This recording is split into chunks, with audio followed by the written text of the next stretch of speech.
Hello, my name is Gigi Rojan on behalf of the Federal Emergency Management Agency's National Earthquake Hazards Reduction Program and National Earthquake Technical Assistance Program. Welcome to this free training series on FEMA P-154, Rapid Visual Screening of Buildings for Potential Seismic Hazards. In this training series, our two instructors, Sarah Durfee and Mike Griffin, will teach you how to screen buildings for their expected safety in earthquakes using the FEMA P-154 process. This is Module 1, an introduction to FEMA P-154. This training series consists of 9 modules divided up by topic and outlined here. The first module, you'll be introduced to FEMA P-154. Looking ahead, Module 2 will go over earthquake hazard and seismic performance of buildings. Modules 3 and 4 will review the overall rapid visual screening or RVS process. 5 will go through key building performance indicators. 6 and 7 will review FEMA building types. 8 will be a class exercise, and 9 will be some concluding remarks. So with that, let's start with Module 1 here and look at a brief introduction for the RVS or Rapid Visual Screening procedure, look at guidance that's provided in the document, as well as a few examples. So the RVS procedure, key features in why it was developed is the need for a cost-effective tool to provide a seismic risk assessment for existing buildings. It would be great to go out and evaluate buildings, hire a structural engineer to do that, but it becomes expensive. So RVS was created to provide a screening tool to evaluate existing buildings in a cost-effective manner, generally 15 to 30 minutes. And a key word in the RVS title, Rapid Visual Screening, is this is a visual review of a building. And so we have to do an on-site survey of the building. We need to walk around it and inside if we have access to it as part of the procedure, which really tells us a lot and helps us in our assessment of the building or screening. The level 1 screen, there's 2 levels we'll talk about in these modules. Level 1 is the more general one, and level 2 is if you've got a higher level of experience from the screener that's actually doing the review. But level 1, we can actually train people with basic building knowledge to actually implement it. So it's accessible to a broad audience. And then the outcome of the RVS methodology is that we want to be able to screen buildings and take those buildings that are obviously good and screen them out so we don't have to look at them anymore. And then come up with essentially a short list of those buildings that are potentially vulnerable that have fallen through the methodology for the RVS. And so those short lists of buildings, then we're going to want to give to structural engineer to do a more detailed or thorough evaluation for those buildings. But all the while, we've cost effectively screened out buildings they don't have to look at. So that's a big purpose behind this. The tool was designed to where we need to look at a large portfolio of buildings. And so if you've got a community, you want to do some data building inventory assessments, you've got a school district that has many buildings within their school district, this is a great tool to get a first look handle on the seismic safety for those buildings. And so that's one of the key features out of this. The purpose, it has its limitations like everything. We're looking to screen out potential, keyword, seismic hazards for buildings. We want to identify buildings that are potentially hazardous. Those are going to be, that's our short list of buildings, which we're going to focus on further and possibly develop a hazard mitigation plan as a result of that. Now, there's limitations with the RVS procedure. As anything in life, the more experience you have with something, you're going to implement that procedure much better than someone who doesn't have the experience.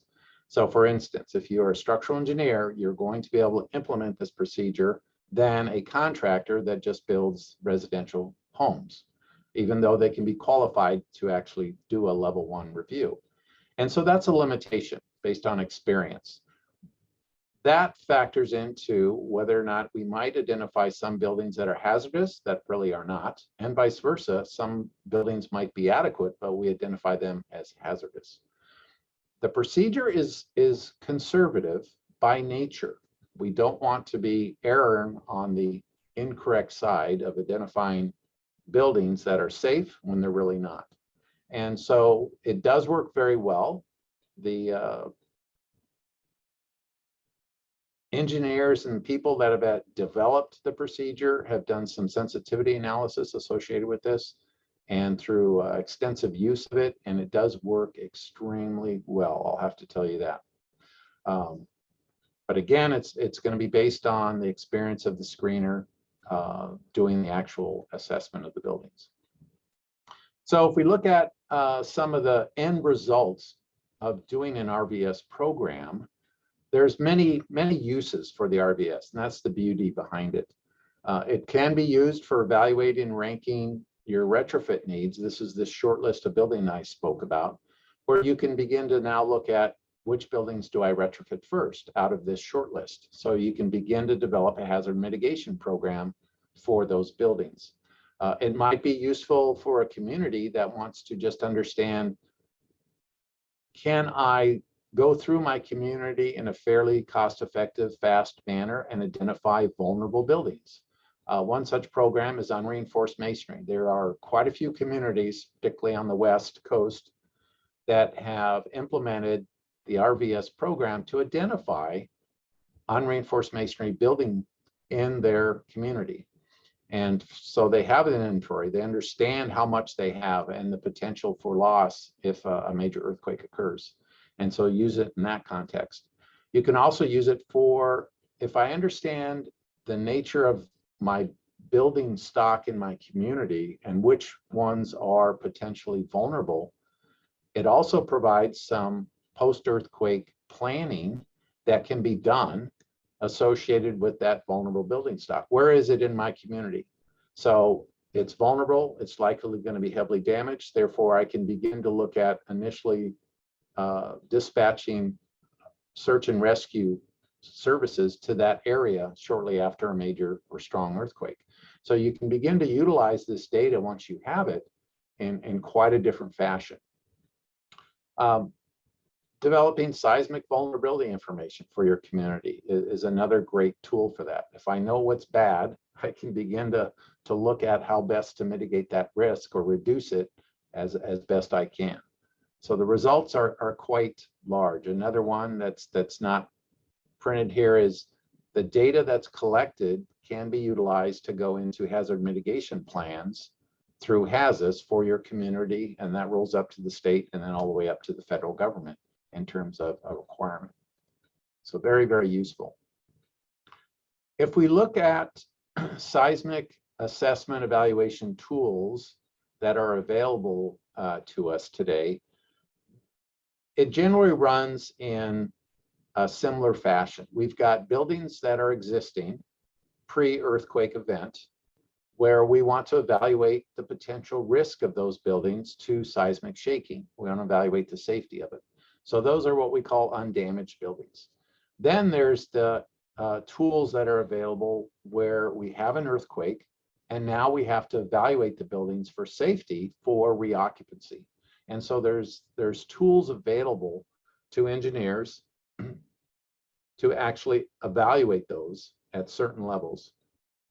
And as you can imagine, there are tools that can be implemented very cost effectively in terms of reduced time and dollars and personnel, are they trained or not, to running the full gamut to where we need to hire design professionals to actually do a real thorough evaluation, which can take weeks and quite a few more dollars.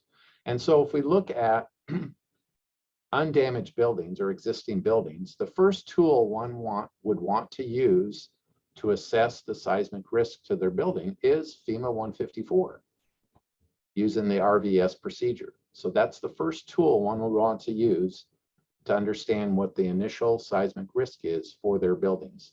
From that, you have a wealth of information for which you then can make some very intelligent decisions about how best to manage that risk. The RVS is going to tell you which buildings are good and which ones are potentially bad. So now I've got a short list, and so I've got a much more confined building inventory list that I have to deal with. That's a wealth of information right there. The next level of looking at existing building is going to be using industry standards, ASCE 4113, 4117. That is a tiered approach as well. So we're looking at it from a cost perspective. Now that the ASCE 41 standard requires structural engineers to actually implement, and they're trained in seismic evaluation and design. But it's a tiered approach as well, but it's a more thorough evaluation of the building to identify weaknesses in the building and then how best to retrofit those. Now, if we have damage, an earthquake occurs and we have damaged buildings, we have similar tools available for that. We have the ATC 20, Applied Technology Council 20 procedures, and that's the placard posting, the red, yellow, and green placards you may have heard of. There's the rapid assessment, which is quick. Then there's the detailed, which is a little more thorough. We use those for buildings that fall out of the ATC 20 rapid assessment, or for critical buildings like hospitals that require a more thorough review shortly after an earthquake to assess the safety of the building, whether they not need to evacuate patients or not. And then there's other tools available that become more detailed in evaluation. There's FEMA 352 and FEMA 306 addressing steel buildings as well as concrete or masonry. So we have a wide variety of tools available post-earthquake, so existing buildings, and then pre-earthquake, existing buildings, and then post-earthquake damaged buildings for their assessment. So this is a table explaining all of what I just said in a pretty succinct fashion, I hope. Document history. The RVS procedure goes way back. It was first developed, the first edition, back in 1988. The need was foreseen back then in terms of a tool to look at initial risk for existing buildings. There was an update, the second edition in 2002, and then a subsequent or more recent update, which is a quite extensive update in 2015, or what we call the third edition. So the modules today that we're looking at reflect the third edition. The documents associated with the RVS, or Rapid Visual Screening Procedure, are FEMA P-154 document, which is the Rapid Visual Screening of Buildings for Potential Seismic Hazards, a handbook, and that's denoted as FEMA P-154. Then the second document, or companion document, is FEMA P-155. That's Rapid Visual Screening of Buildings for Potential Seismic Hazards supporting documentation. And so the difference between these two documents is FEMA P-154 is the actual implementation of the procedure, whereas P-155 provides the technical background that went into the development of the procedure itself, all the calculations that went into calculating the basic scores and the modifiers that are used that we'll see in subsequent modules. So it's really procedures 154, how to complete the forms, how to identify building type, how to manage a successful program, and then 155 is all the technical backup for the development of the procedure. Let's stand back a little bit and look at what the FEMA 154, again, the procedure, provides us for program guidance. And so it provides a fair amount of information up front in terms of how one might plan an RVS program, which is very, very helpful, particularly if you've got a large portfolio of buildings, which the procedure is geared to. And so suggestions are, you're going to be looking at budget, which is going to help define your scope. You have to identify key individuals that are going to manage that program. Who you're going to use for screeners to actually go out in the field and do the building reviews. There's a pre-field planning aspects associated with the procedure. And so that's going to require data collection, research to actually pull building information and data as much as you can. Then there's the actual field reviews. You're going to want to do some level of quality assurance associated with the reviews. And then once you have all of the reviews done, you're going to have some level of, you're going to have the data there, but how are you going to record that? Is it going to be electronic? Is it going to be paper? There are tools available for electronic scoring for using the 154 procedure. So decisions have to be made with regard to that. Guidance within the document strongly suggests that you involve design professionals where you can for the implementation of an RVS program. It really does help in terms of the accuracy of the data that you pull out of it. And another aspect is intensive training for your screeners.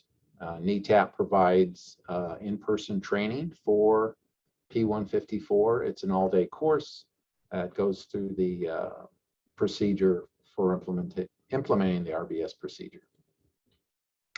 Some definitions that are identified within the P-154 document. There is the RVS authority. That is the entity that has made a decision to do some level of building assessment, and they've decided to use the RVS procedure. That could be a state legislature. It could be on a more local level, city council. It could be the Seismic Safety Commission for the state. Could be a school district. It could be a private building owner that wants to understand a little more information about the seismic safety of their building.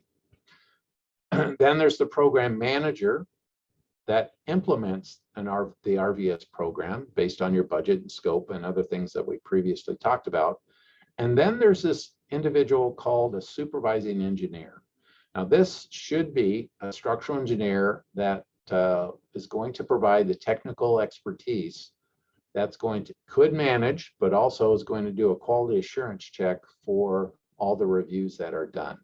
It's strongly recommended within the P-154 document to have this individual there to do that. If we look at P-154, there's two levels. There's a level 1 screening and a level 2. Now, the level 1 is the basic screen, and that's been in the prior editions of FEMA P-154. The level 2 screen is a new edition that came with the 3rd edition that came out in 2015. The difference is the level 1 screen, we can train a much broader type of person with structural building background knowledge to actually implement a level 1 screen. A level 2 screen is we need people that are structural engineers generally, architects that are very familiar with seismic design, structural design, and retrofit for it. And the idea was when level 2 screenings were developed for the procedure was, can we have a very knowledgeable design professional spend a little more time in the field on the building to come up with a more accurate score, if you will, for that building with a limited addition of time. That was the idea behind it. Does that necessarily work? It works sometimes, sometimes it doesn't. A lot of sensitivity studies were done with regard to that. I'll give you an example. On a level 1 screen, we can't take credit for a building that may have been seismically retrofitted. It's not part of the procedure for a level 1 screen.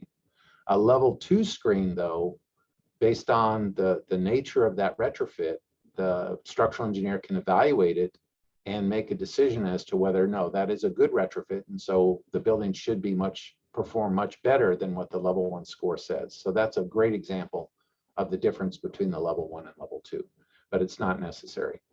So for level 1 screen, we can have civil structural engineers, architects, so design professionals.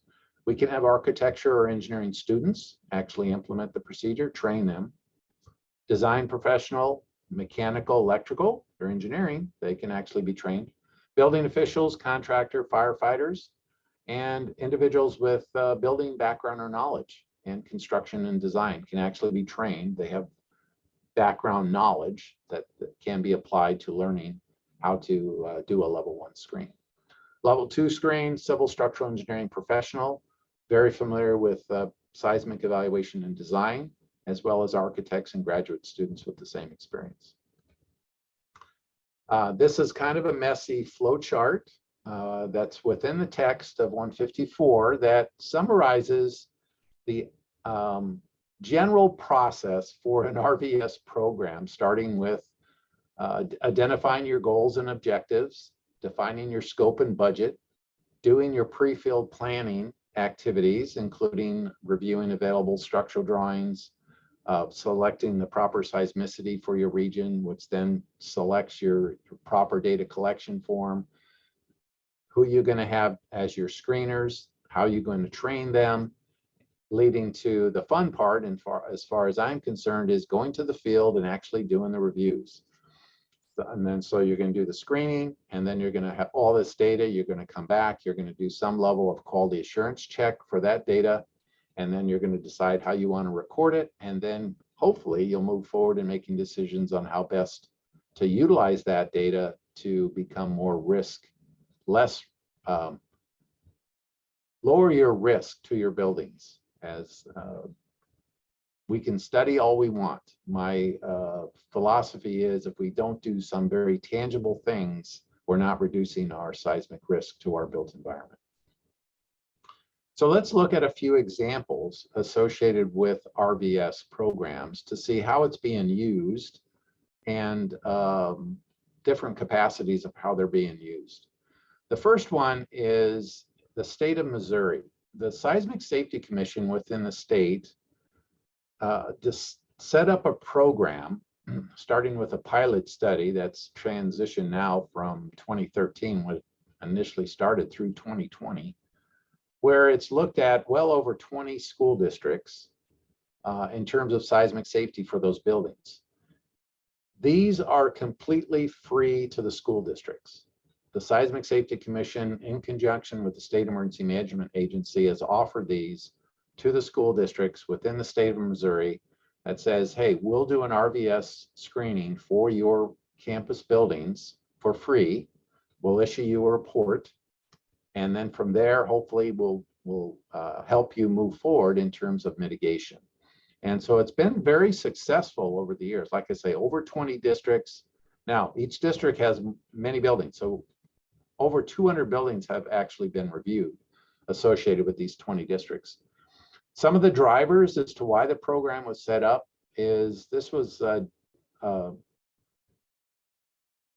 up after the Virginia earthquake, where very large geographical areas saw some pretty significant damage. For instance, the Louisa School District saw 50% of their school buildings were so severely damaged they had to be demolished and torn down. And that was not a very large earthquake. And so that was one of the big drivers in terms of developing this program within the state of Missouri. Also, seismicity. Missouri has seismicity, particularly down in the southeast portion of the state, that is high to very high. And so very, very strong shaking. Damage potential is very high. Schools are also looked upon as community shelters after major disasters. And so that was another driver behind setting up this program within the state. I mentioned earlier, volunteers, the design professional community from the State Emergency Management Agency was sent out a flyer that said, hey, we're doing this program. Do you want to volunteer with us? Come and sit through an all-day training, the 154 procedure, and then we'll dispatch you out to school districts to actually do the RVS screenings. And so it has been very, very successful. Probably 30 to 40 individuals sign up every year for the training, and then we dispatch them out and they actually do the reviews. Some results associated with it. This is a graphic of the state with overlaid on top of the state the 5 seismicity regions that are in the 154 procedure, with notated on top of those where the actual districts are located. You can see there's well over 20 districts that have been evaluated, with a majority of those in the high and very high region in Southeast Missouri. We still have a lot to do. I'm part of this program, but it's a great start. We've had quite a few districts that have moved ahead and implemented some of the recommendations that have been in the report that each district gets or receives. So it is a very successful program. Another example of the use of RVS is the state of Oregon. And so back in 2005, the state, through Senate Bill 2, essentially asked the question, what is the seismic safety for my educational buildings and emergency response facilities within the state? How safe are they from seismic shaking? And if you don't know anything about the seismic hazard in Oregon, the further west you go, the higher seismicity it is from the east. And so what they looked at was they've got 3,349 educational, police, fire, port, and hospital facilities that are considered critical. And so that Senate bill said we need to evaluate the seismic safety. And what they decided to do was use FEMA 154 RVS screening to get an initial assessment of the seismic safety for these 3,300 buildings. They did that program out of the Senate Bill 2 back in 2005. With the RVS procedure, you get a numerical score in terms of the potential risk. So now you can rank and prioritize which buildings are higher potential for collapse than others. And so you can begin to look at those first. They also attach to it FEMA's benefit cost module associated with the scoring and what it would take to actually, on a preliminary level, mitigate the risk, to decide where should they award money first in terms of deciding which projects are more viable than others. And so that's what the state of Oregon has done. And the results of their RVS program shows that they've got these 3,300 buildings, and nearly 2/3 of those buildings have a low FEMA 154 RVS score, which suggests that they are potentially seismically vulnerable. Nearly, again, almost 2/3 of those buildings are this educational school buildings, and then 2/3 of the total are of a high risk that need to be addressed. And so pretty significant issue associated with seismic safety within the state of Oregon. But here's what they did, which is very impressive. In the 2013-15 state budget, the legislature allocated $30 million in their budget for seismic strengthening based on the RVS results. And at that time, that money, they were able to retrofit 22 schools, and they believe 8,600 children were protected as a result of those retrofits. They also were able to do 18 emergency response facilities in terms of retrofit.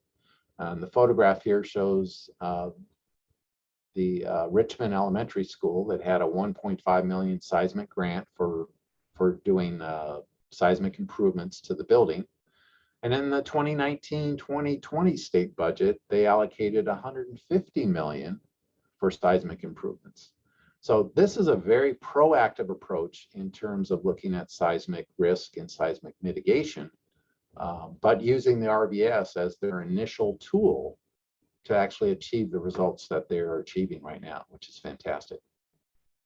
Utah is doing something very similar to what Missouri is doing, but they're looking at it from an overall state perspective in conducting a pilot study. And the pilot study was, hey, let's look at 10% of our buildings within the state throughout the entire state of Utah, so not just focusing on one area, to be hopefully a representative sample of the building stock of schools within the state.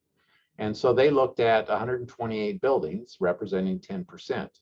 Now, I know the gentleman that actually conducted this, structural engineer. What he did was literally he called up his structural engineering buddies in Utah and said, hey, can you spend a weekend looking at school buildings. And he got overwhelming response, and they looked at 128 buildings over the course of a weekend. It was very, very cost effective, volunteers.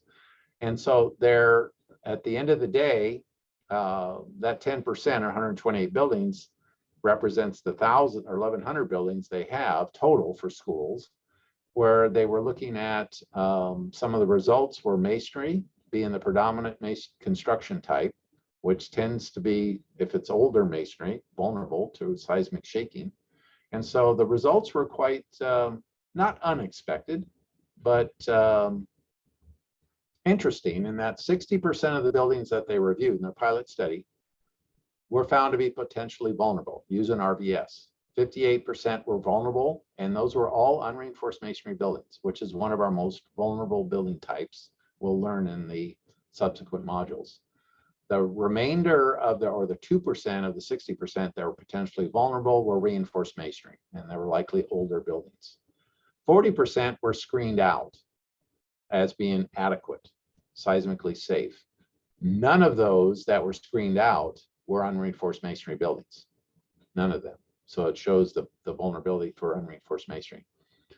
What they want to do is similar to Oregon in terms of going to the legislature to have the legislature allocate additional money to look at all the schools, and then also allocate retrofit money for strengthening, seismic strengthening of the schools. The Salt Lake City School District is already replacing and strengthening some of their older schools, which is fantastic. Another example for the use of RVS is by the federal government. The U.S. Fish and Wildlife Service, as a result of the executive order that President Clinton wrote for the seismic safety of federal buildings, a program the RVS, the Fish and Wildlife Service is doing is they had roughly 400 buildings within the U.S. Fish and Wildlife jurisdiction or inventory. And they evaluated those using RVS to make decisions on which buildings they needed to look at in a more detailed manner.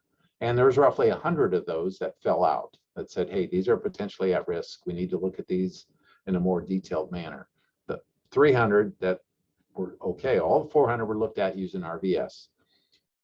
These 100 buildings were prioritized based on the RVS score, and they're currently undergoing a 10-year program of hiring structural engineering firms to actually do the more thorough evaluation using the ASCE standard 41 and looking at the highest priority buildings. But again, it started with RVS so they can make some key decisions about which buildings to look at next and go forward. So all of them have that key point in mind. RVS was the starting point. So we've come to the end of the module. Let's have a quick quiz, and then we'll entertain some questions. And so the quiz, you can pause your screen after I get through explaining each answer to give you time to think about it, and then score your what you think the answer is. And so the question is, which of the following projects is unsuitable, keyword unsuitable, for a FEMA P-154 rapid visual screening? Is it developing a citywide building inventory list? Is it seismically evaluating a specific building for a client, one building? Is it designing a seismic hazard mitigation program for your community? Is it planning post-earthquake building safety evaluations for your community? So which one of these four is unsuitable for using the FEMA 154 RVS procedure? So pause your screen and then go ahead and select what you think the answer might be. Okay. Gigi, you want to weigh in terms of what you think the answer is? To me, it appears that, I mean, maybe it could be used for all of these, but for B, maybe that's not what it's suitable for. Correct. It's not geared directly for the use as for single buildings. It's much more beneficial if you've got a larger inventory of buildings that you're going to assess in aggregate in terms of developing long mitigation plans going forward in that regard. It can certainly be used for one building, but it's not geared for that in any way. Okay, time for a question. Yes, okay. So for the RVS program examples, why does unreinforced masonry appear to be the most vulnerable? Unreinforced masonry, as we'll learn when we start looking at building types in the subsequent modules, we'll find that unreinforced masonry performance in seismic shaking events is very poor. It's just the nature of the construction. It hasn't been designed for seismic loads. And so it ends up being a very brittle material as well, constructed in a manner such that we have no real good connectivity between the building elements, the floor systems, and the walls. And so where we start to shake these buildings, they tend to come apart at the connections. And then we have major collapse of elements. And it doesn't take much shaking to actually cause these types of failures in the building. It's not like we have to be in a high or a very high shaking environment. If you look at the basic scores, which are in the subsequent modules, you'll see that from a low seismicity to a moderate seismicity, our unreinforced masonry building falls underneath, on the basic score, falls underneath our general cutoff score for life safety of 2.0. And so it's clearly evident in these studies that have been done, these programs that have been done, RVS studies, that it just pops up all the time, particularly if you've got old building stock. And if out in the Midwest, central US, East Coast, we have a lot of old buildings that haven't been seismically designed. So unreinforced masonry tends to pop up all the time. Thank you. All right. What's the difference between ATC 20 and FEMA P-154? FEMA P-154 is for assessing seismic risk to existing buildings and developing seismic mitigation plans for reducing the risk. ATC 20 is an earthquake has happened and damaged buildings. And now we need to assess the safety of the building from that damage. And so many states have programs to where normally that is a function of the building department within your community to assess those buildings for safety before you can reoccupy them after an earthquake.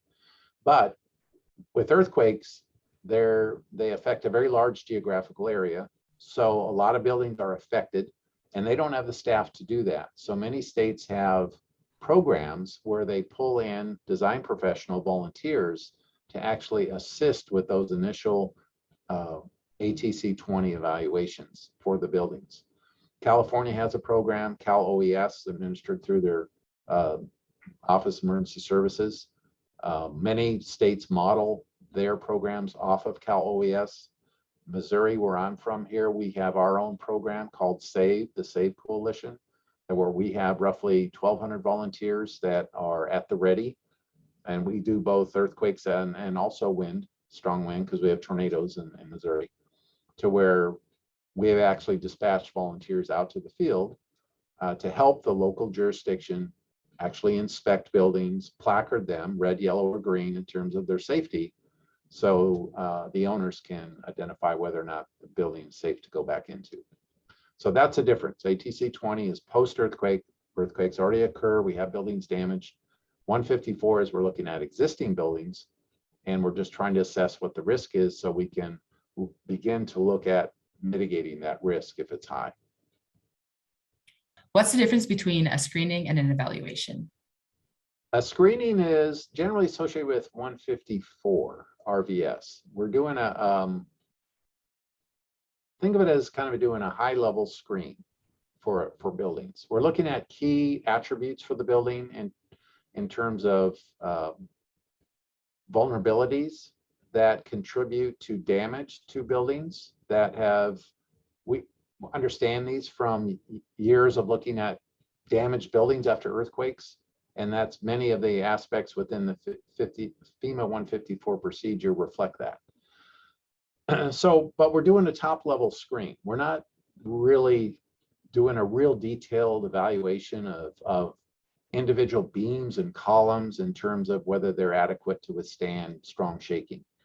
That's where an evaluation comes into play, is to where you need a structural engineer, design professional that understands seismic design, structural engineering, to actually implement the ASCE standard 41 that actually does look at the evaluation of individual members in terms of what their potential is for collapse. Does it have enough strength and ductility to resist the earthquake shaking you're going to expose the building to? And so it's more detailed, whereas the 154 assessment is more top level. So that's the difference between assessment and evaluation. Thank you. That definitely answered my question. All right. So in the next module, our instructor, Sarah, will walk you through earthquake hazard and seismic performance of buildings. Topics covered will be historic seismicity, types of earthquake hazards, performance levels, building response, and seismic force resisting systems. This concludes Module 1. See you in Module 2.